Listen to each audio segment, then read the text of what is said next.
बहुत समय पहले की बात है। एक राज्य था जिसका राजा वीर और न्यायप्रिय था। एक दिन जब वह जंगल में शिकार के लिए गया, तो उसे एक शेर का छोटा बच्चा घायल अवस्था में मिला। राजा को दया आ गई। उसने उस शावक को अपने महल में लाकर उसकी देखभाल शुरू कर दी। धीरे धीरे वह शावक बड़ा हुआ और राजा का सबसे प्रिय साथी बन गया। राजा और शेर का आपसी प्रेम गहरा था। राजा उसे सिंहराज कहकर बुलाता था।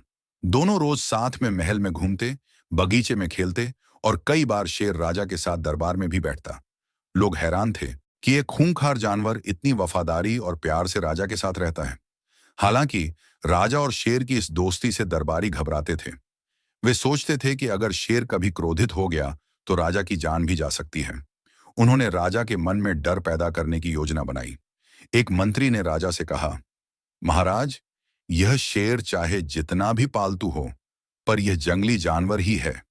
एक दिन यह आपको ही खा जाएगा।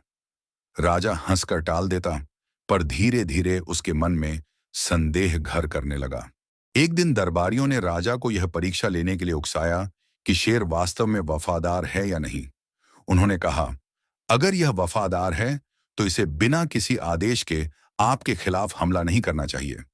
राजा ने सोचा कि क्यों न इसकी परीक्षा ली जाए। उसने दरबार के बीच अपने सैनिकों को आदेश दिया कि वे उसे बंदी बनाने का नाटक करें। सैनिक राजा पर झपट पड़े। राजा ने मदद के लिए पुकारा। जैसे ही शेर ने देखा कि राजा पर हमला हो रहा है, वह जोर से गरजा और बिजली की गति से कूदकर सैनिकों को गिरा दिया। शेर ने राजा के सामने आकर उन्हें बचाया। राजा को अपनी गलती का एहसास हुआ।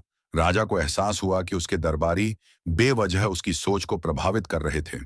उसने शेर को गले लगाया और कहा, सिंहराज, तुम सिर्फ मेरा पालतू नहीं, मेरे सच्चे मित्र हो। उस दिन के बाद किसी ने शेर और राजा की दोस्ती पर सवाल नहीं उठाया। राजा ने यह साबित कर दिया कि सच्ची दोस्ती विश्वास पर टिकी होती है, चाहे वह इंसान के साथ हो या किसी जानवर के साथ।